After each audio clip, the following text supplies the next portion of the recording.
Chegou a hora da gente receber Álvaro Bandeira, economista Álvaro Bandeira, trazendo a visão dele sobre importantes temas da nossa economia. Álvaro, seja sempre muito bem-vindo à nossa programação. Bom dia. Bom dia, Paula, Felipe, Débora, quem nos acompanha. É sempre um prazer estar aqui com vocês. Obrigado pelo convite novamente.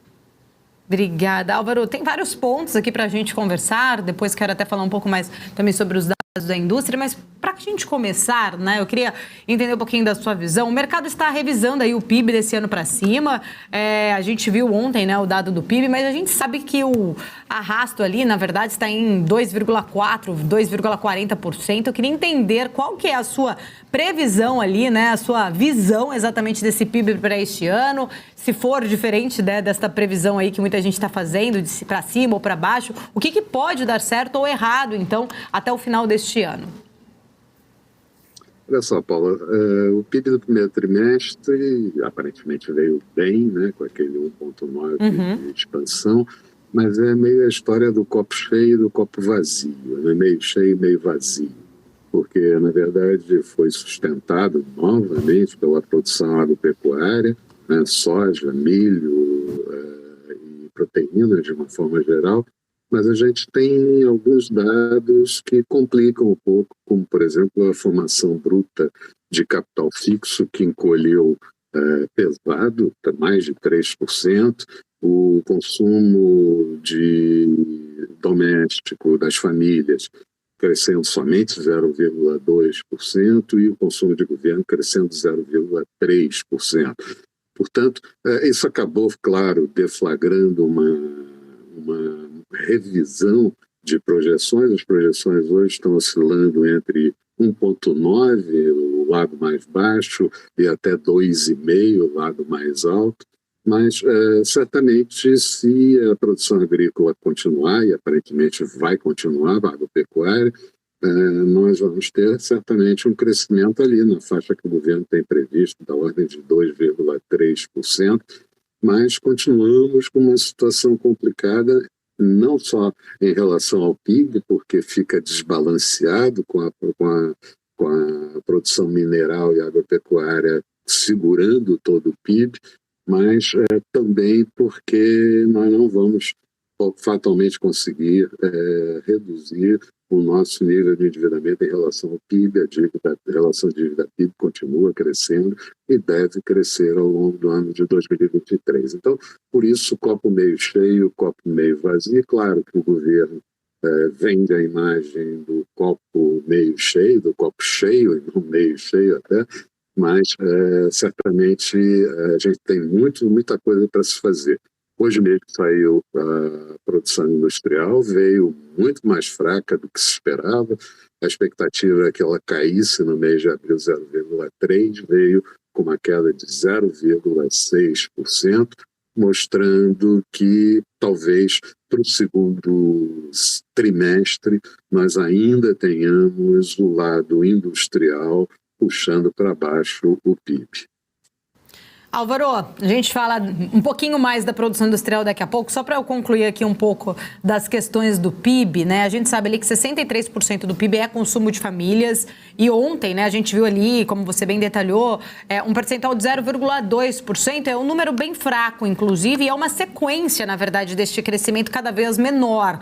Você acredita que, apesar das contratações, né, que o CAGED mostra, por sinal, o poder de compra, ou até mesmo, de repente, vamos dizer assim, o medo das pessoas ali, físicas, em consumir de alguma forma, né, principalmente ali uma questão também do endividamento, se isso poderia atrapalhar no crescimento esse ano do PIB, né, nessas expectativas como um todo de crescimento desse PIB?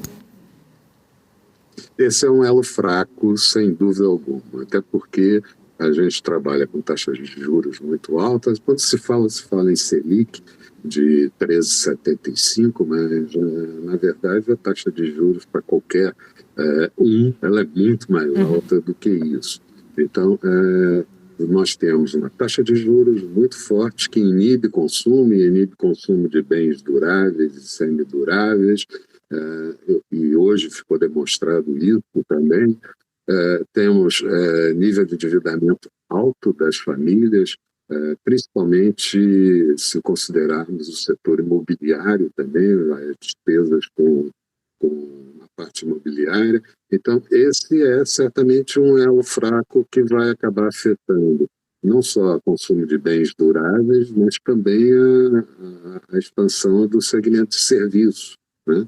E o setor industrial conta e espera uma reforma tributária que venha favorável a aumentar a eficiência, aumentar a produtividade, para que isso acene com a possibilidade de investimento. Quando a gente fala na formação bruta de capital fixo, que no primeiro trimestre caiu mais de 3%, ela é absolutamente importante para preparar o futuro. E se a gente tem queda, a situação se complica mais. E quando a gente pega produção industrial, a produção industrial que saiu hoje veio muito fraca, seja de um mês para o outro, do mês de março para o mês de abril, como no ano, que ela continua fraca, e em 12 meses fraca também. Então, isso certamente vai comprometer um pouco essa expansão. É por isso que eu trabalho com um pouco menos otimismo do que a projeção do governo de 2,3% de crescimento do PIB. Acho que a gente vai ficar ali por volta de 2,1%, e reduzindo um pouco as expectativas para o ano de 2024, porque lá tem muita promessa e provavelmente a gente vai ter um déficit complicado para ser sanado ao longo do ano de 2024, mesmo com o arcabouço tendo sido bem recebido. Álvaro, bom dia. Felipe falando aqui contigo, sempre um prazer, uma satisfação conversar contigo. Você estava comentando a respeito da produção industrial, já era um número esperado, né, essa fragilidade na produção industrial diante do PIB de ontem, né, principalmente com essa indústria ainda, né, um pouco mais fragilizada que a gente está vendo por aqui. Claro que o PIB ontem foi bastante estimulado por conta do agro, mas a gente vê uma indústria ainda com um território aí, né, de desaceleração e que acaba impactando, obviamente, acredito que nessa sua perspectiva ainda de um PIB menor do que o governo está projetando. Queria entender na sua visão a respeito das iniciativas ou pelo menos das propostas que estão sendo colocadas pelo governo para um estímulo à produção, para um estímulo à indústria. A gente vê, pelo menos agora, falando na indústria automobilística, existem algumas outras que estão sendo encadeadas. A gente vê um PAC que ainda não foi detalhado, mas que está no radar do governo, principalmente depois do anúncio agora no 1º de maio pelo presidente Lula. Eu queria entender essa história de industrialização no Brasil, né? Se a produção está fragilizada, se as indústrias estão sofrendo um cenário muito restritivo por conta de crédito, os programas do governo seriam suficientes para estimular essa industrialização novamente no Brasil? Olha só, Felipe, boa pergunta. Primeiro, eu acho que o Brasil perde muita arrecadação com desonerações que não fazem o efeito previsto, não tem grandes efeitos. Ao mesmo tempo, quer dizer, na hora que o governo coloca, vamos estimular carros populares e, eventualmente, o transporte rodoviário no Brasil é extremamente importante. A frota de caminhões vem envelhecendo, tem envelhecido, e se não houver estímulos, vai continuar a envelhecer, e isso tudo é custo Brasil, isso tudo aumenta custo Brasil.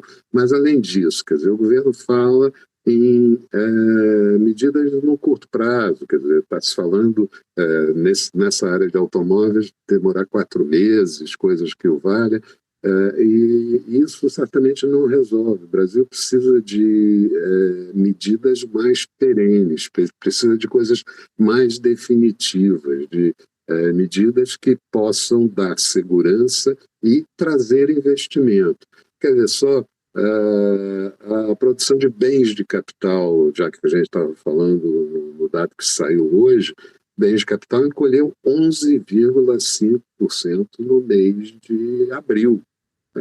Portanto, é uma queda significativa. O setor industrial como um todo vem perdendo espaço a cada ano. Isso não é nenhuma novidade, vem perdendo espaço a cada ano. Então, é preciso que se tenha políticas que tragam maior eficiência para as empresas, que sejam perenes, que sejam muito duradouras e que façam os efeitos almejados, os efeitos desejados. Então, tem que rever desonerações de setores e de empresas, tem que olhar com muito cuidado para o nível de endividamento das empresas, que está elevado, e as despesas financeiras com essas taxas de juros que estão correndo por aí, certamente vai levar a complicações e, eventualmente, redução de lucratividade das empresas, e isso bate direto nos investimentos. Da mesma forma, é preciso políticas duradouras para que você consiga atrair o capital externo, porque senão você atrai capital especulativo de curto prazo para aproveitar taxas de juros altas. Eu me refiro, por exemplo, a você tomar dinheiro barato no Japão e vir aplicar no Brasil, mas são medidas de curto prazo, são medidas quase que oportunistas de momento específico de desbalanceamento de economia, quando na verdade a gente precisa de programas, a gente precisa de medidas de planejamento que deem segurança ao investidor, tanto local, ao empreendedor local, quanto ao investidor estrangeiro, a possibilidade de vir para o Brasil, de criar projetos, de criar novas fábricas, para que o Brasil entre nessa reindustrialização que o governo fala tanto. Ô Álvaro, você acha que a reforma tributária, pelo menos da forma que ela está sendo divulgada, pelo menos comentada e até mesmo discutida, ela seria esse propulsor aí desse ambiente econômico, esse ambiente empresarial para atrair essas indústrias e melhorar o ambiente, como você bem comentou nessa última resposta, a mudança lá, né, dos impostos, o agrupamento naquele IVA dual, pelo menos para separar o que é federal, estadual e municipal. Isso seria suficiente, pelo menos nesse momento, para engrenar uma mudança nessa perspectiva? Ou teria que haver uma conjuntura um pouco melhor, né? Seja a reforma tributária, os estímulos ou até mesmo alguns programas mais direcionados para o lado que importa, né? Para as indústrias que acabam tendo, né, essa perspectiva de crescimento e de melhora, não necessariamente a automobilística, que, como você muito bem disse, e muitas outras pessoas têm falado, que acaba não surtindo tanto efeito, pelo menos esse pacote. A reforma tributária, ela seria justamente importante e somente ela, né, ela conseguiria trazer essa expectativa? Bom, Felipe, primeiro a gente não sabe exatamente do que a gente está falando, né? Por enquanto a gente tem notícias do relator da reforma tributária no Congresso Nacional, mas a gente não sabe como isso vai ficar, quais são os pendurucalhos que nós vamos poder ter ao longo dessa discussão e até que seja aprovado. Certamente, a gente precisa de uma reforma tributária, não vai ser a reforma tributária ideal, porque a gente não consegue fazer isso. O IVA dual ou alíquotas diferenciadas e mais regimes fiscais, certamente devem simplificar um pouco toda essa malha de tributos que o Brasil foi colocando ao longo dos últimos anos, e isso é favorável, mas certamente não seria o suficiente para atrair capital local e atrair capital estrangeiro de uma forma muito mais significativa. Nós precisamos fazer outras medidas, nós precisamos fazer medidas na área de administrativa, na área de mão de obra, estimular o treinamento de mão de obra e, principalmente, ter marcos regulatórios que sejam amigáveis para os investidores que vêm ao Brasil e também, claro, para o governo. Mas não acho que a reforma tributária vá resolver todos os problemas do Brasil. Eu acho que é um conjunto de medidas que o governo vai ter que lançar ao longo do ano de 2023 para preparar o ano de 2024 com um horizonte um pouco menos nublado, eu diria, como está o clima hoje aqui no Rio de Janeiro. Mas, enfim, eu acho que nós precisamos fazer muita coisa daqui até o final do ano para preparar 2024, 2025 e conseguir, novamente, atrair capital tanto local quanto estrangeiro, já que a capacidade de investir do governo, por mais que o presidente Lula diga que o governo tem que investir, ela é muito fraca, ela é muito baixa. Não só no Rio de Janeiro, viu, Álvaro? Aqui em São Paulo também o tempo está bastante nublado e hoje também frio, gelado aqui, complicado. Nesse sentido, né, avançando um pouquinho mais, a gente falou de PIB, a gente falou de industrialização, reforma tributária, todos temas importantes ali que acabam subsidiando também, né, as perspectivas sobre taxa de juros, né, Álvaro? Você comentou, a gente falava sobre o crédito, juro alto, que ainda acaba penalizando várias empresas, várias indústrias e o ambiente econômico. Com a divulgação do PIB de ontem, com o cenário inflacionário que a gente está vendo, você acredita que o Banco Central comece, pelo menos uma sinalização de juros já nessa próxima reunião e comece a efetivamente afrouxar a política monetária na outra, né, na próxima reunião do mês de julho? Eu pergunto isso porque a gente tem visto algumas pessoas comentando, né, e aí existe uma grande divergência, né? Tem economistas que falam que só em setembro ou depois, né, até novembro, que esse afrouxamento monetário pode começar. Tem economista que fala que só em abril do ano que vem, porque, por enquanto, nenhum dado colabora com a queda de juros.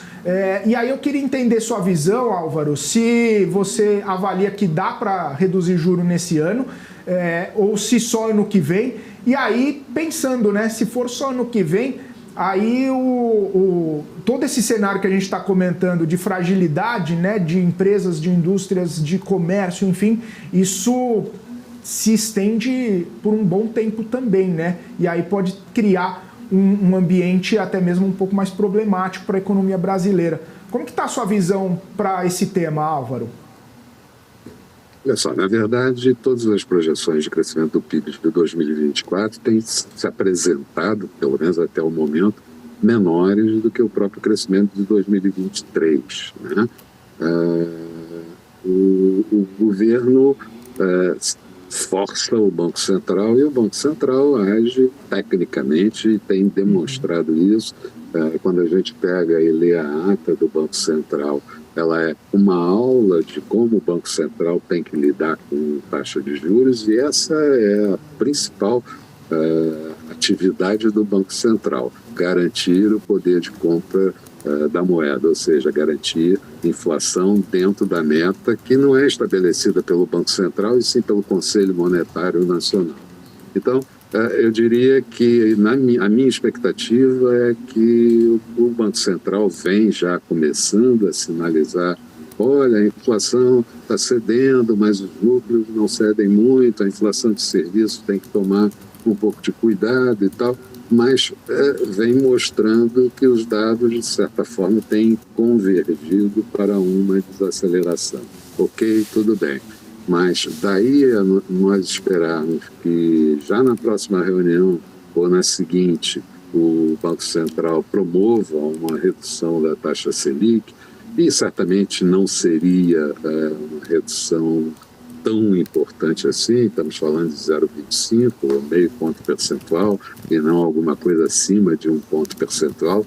E convém lembrar que 1 ponto percentual na taxa Selic durante 12 meses gera uma despesa de juros da ordem de quase 40 bilhões de reais. Portanto, é importante que a taxa de juros caia, mas eu acredito que a gente só pode pensar isso com maior certeza, olhando os dados macroeconômicos, claro, mas também a partir já do terceiro trimestre do ano, meados do terceiro trimestre do ano, e não exatamente agora, ainda no limiar do início do terceiro trimestre. Maravilha. Ô Álvaro, eu só quero chamar agora rapidinho a Débora Oliveira, porque a gente está falando toda essa situação envolvendo expectativa, né, Débora, de quando que cai juro, quando não cai juro, expectativas da economia, e a Bolsa Brasileira tem reagido bem nos últimos tempos com essas expectativas, com os últimos dados divulgados também, e hoje é mais um dia, né, de alta na Bolsa, mais um dia de animação, né, no cenário do mercado brasileiro. Autoexpressiva, viu, Felipe? Pelo segundo dia consecutivo.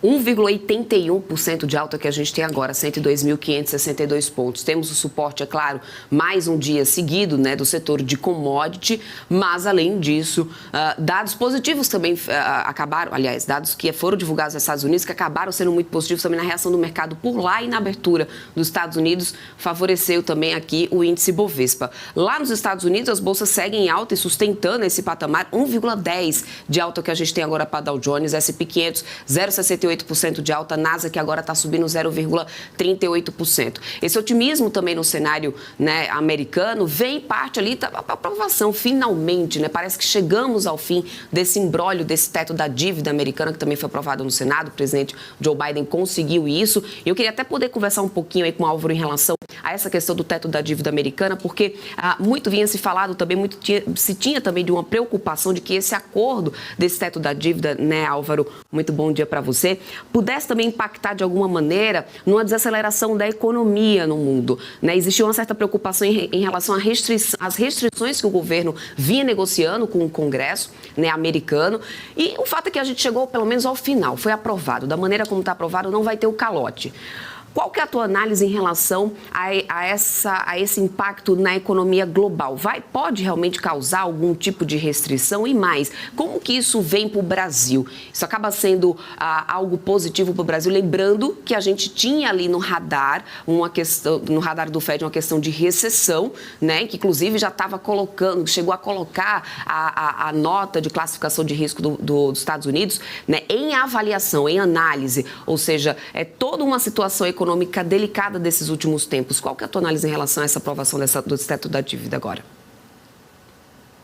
Olha só, é muito mais, eu diria, um purpurinho de mercado, de uma forma geral, do que o que acontece. Eu tenho cabelos brancos e não é à toa, porque eu já vivi bastante nesse mercado de capitais, e isso acontece em quase todos os governos. Isso aconteceu no governo do Obama, isso aconteceu do teto da dívida, né?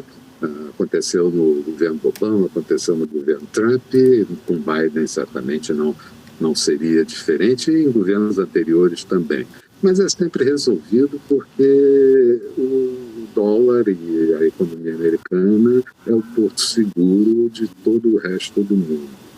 Então, você pensar que em determinado momento o Congresso americano não vá deixar o governo elevar a dívida é uma coisa quase que impensável.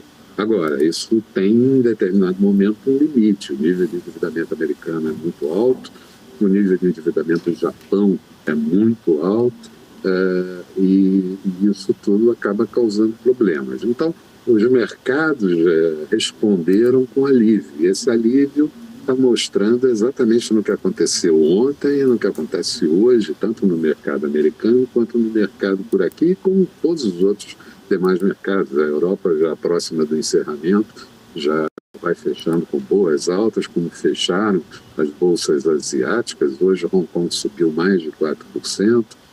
Então, eu diria que tem um alívio geral. E já que você falou em possível recessão, o que se falava de recessão era recessão branda nos Estados Unidos, uma recessão técnica na Alemanha, que é quem puxa o trem de toda a Europa, né? Mas hoje a gente já pode começar a descartar os Estados Unidos em recessão, a Alemanha ainda demora um pouquinho, por lá na Europa ainda vamos ter taxa de juros em elevação, mas as sinalizações são todas elas positivas em relação à queda de inflação, tanto na Europa quanto nos Estados Unidos, ainda que mais lenta do que se poderia prever, e os mercados já anteciparam tudo isso e, portanto, essa recuperação agora faz todo sentido nos mercados acionários da Europa, no mercado americano e no mercado local. Existiam preços muito deprimidos, tanto no mercado local, principalmente. As ações de setor de commodities, por exemplo, sofreram bastante nos últimos tempos por aqui. E agora a gente tem esse alívio, esse respiro dos mercados. Esta vez, os indicadores macros, tanto no nível global quanto os nossos, vão responder de forma positiva nos próximos meses para que esse movimento possa continuar de forma mais consistente, Débora. Muito obrigada, Álvaro. Muito obrigada. Álvaro, posso entrar aqui na conversa, Débora? Só, já que o Álvaro falou em commodities, né? Não tem como não trazer esse assunto, viu, Álvaro? Até porque a gente viu ali, nos últimos dias, vamos dizer assim, essa recuperação mais lenta da China, inclusive derrubando bastante as commodities, né? Trazendo uma grande, acho que preocupação até em relação à indústria mais fraca por lá também. Agora, hoje, a gente trouxe aqui a informação que o governo chinês está preparando um novo pacote de apoio ao mercado imobiliário, né? O objetivo seria impulsionar muito a economia por lá, essas medidas sendo adotadas. Eu queria entender, na sua visão, se você acha que esse pacote ou essas medidas, elas vão ser suficientes para impulsionar realmente a economia chinesa e, de certa forma, trazer esse reflexo, inclusive, para as commodities, para o Brasil, principalmente, que temos ali sempre, né, exportação muito do minério diretamente, que seria muito usado caso o setor imobiliário volte a ter, né, realmente um ganho por lá? Eu acho que a gente tem duas coisas muito importantes, Paula. A primeira delas é que a China terá que começar a repor estoques. Quer dizer, na verdade, se consumiu estoques, tanto de produtos agrícolas, proteínas, como próprios minerais, né? Então, ela vai ter que começar a recompor estoque. Quando o governo chinês fala em apoio ao setor imobiliário, vamos voltar. Primeiro, vamos ter que voltar um pouco no tempo para ver os problemas que aconteceram por lá com o setor imobiliário mais recentemente e que precisa de levar a um bom termo. Mas vai se continuar também a produzir estradas, viadutos, pontes, enfim, e construções residenciais, e o governo vai estimular a compra de residência pelos chineses, e isso tudo vai fazer com que o mercado se redimensione. Eu sou bastante otimista com relação ao que o Xi Jinping falou lá na reunião do partido no início do ano, de que a China vai crescer 5%. Ele deu um alerta muito mais recente, nessa semana que passou, pedindo, olha, não é bem assim, precisamos olhar e tal, mas eu acho que a China tem, não é nem que vai, ela tem que crescer 5% para que o governo não seja questionado e não gere mais desemprego por lá. Então, eles vão crescer muito perto, se não acima de 5% no ano de 2023, com certeza, e isso vai acabar movimentando a economia, seja pela necessidade de produtos agrícolas e minerais de uma forma geral, seja para recompor estoques que foram sendo consumidos ao longo dos últimos meses. Maravilha, Álvaro, muito obrigada, quero agradecer, sempre um prazer recebê-lo aqui na nossa programação, volte mais vezes. Prazer é meu, bom dia a todos e bons negócios para todo mundo.